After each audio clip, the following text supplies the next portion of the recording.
Hi, AM here, and today we're going to talk about what it would be like to travel back in time 100 million years ago.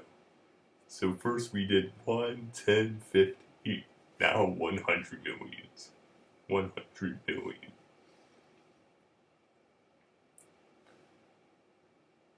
Yes. After three videos, finally get to travel back in time when the dinosaurs were around from before when they were extinct. Finally. So yeah, basically traveling back in time, it would basically be during the mid-Cretaceous period.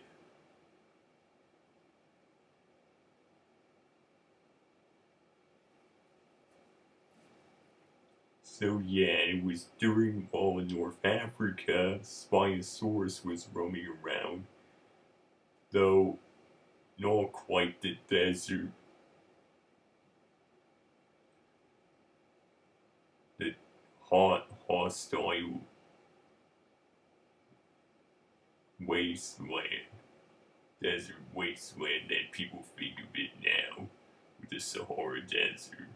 Though back then it was more comparable to none other than the southeastern United States, being Florida, Louisiana, Georgia, Alabama, and Mississippi.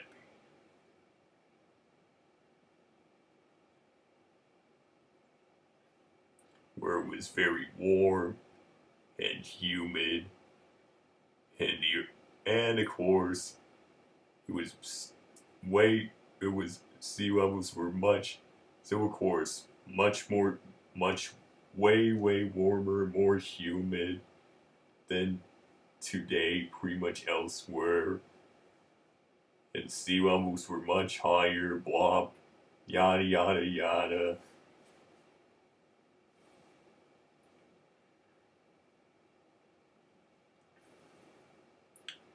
So, while Europe being mainly these archipelago of islands still,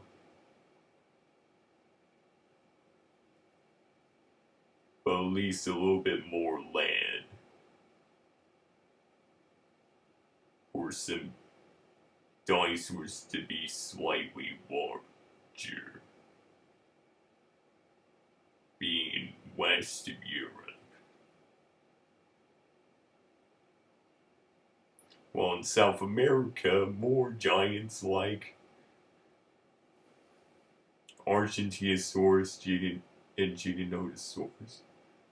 And while North America, Acrocanthosaurus, Deinonychus, and Tenontosaurus. In Australia, Muttaburrasaurus, Leonosaura, and Australovenator.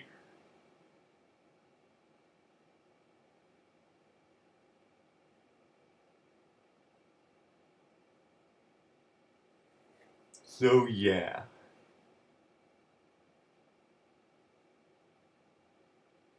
So there's that.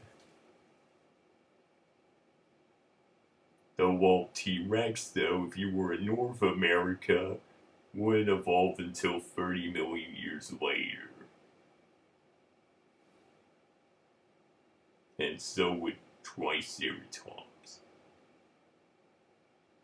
Though its ancestors at that point were probably, many of them, their relatives, probably being no taller than this compared to me most of the time. The one from earlier called Mutyrannus being 30 feet long and 9 feet tall. That would that would be it. And while with the oceans, of course, being plenty of pretty big sharks, plesiosaurs, and short-necked plesiosaurs called plesiosaurs, like in off the coast of what is now Australia and Colombia, the northern. part of South America, like, yeah. And of course the ichthyosaurs, which around this time would have been fairly rare at this point, and unfortunately would went extinct shortly afterwards. But nevertheless, at this point, just like with the previous two, swimming is definitely a big swimming in the waters during this time, obviously in the Cretaceous overall, obviously a big no-no. And of course there was also ammonites and belemnites. Yeah. And around this time the first flowers, and also bees, possibly and ants first appeared.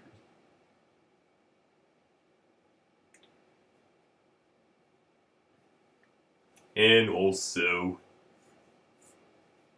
in the first, snakes, as we recognize them, first appeared. So yeah, already at this point, even though sure, the more major things, how it was still much more human than it is now, during the mid-Cretaceous, 100 million years ago, sure. How, even around the polar areas, how it would have still been pretty warm, while during the later Cretaceous, it would have still been pretty hot. And even shortly after the dinosaurs went extinct, how both the Arctic and Antarctic, the climate would have been pretty mild. But more the nice kind of mild, like how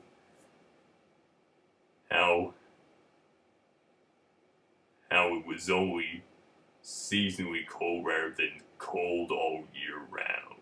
Yeah. So yeah, there you have it. But that's only what I think. But as usual, leave a like if you enjoyed this video, and subscribe to watch more content on this channel every day, especially if you're new here. And if you want this channel to grow even more, but from now on, thanks for watching.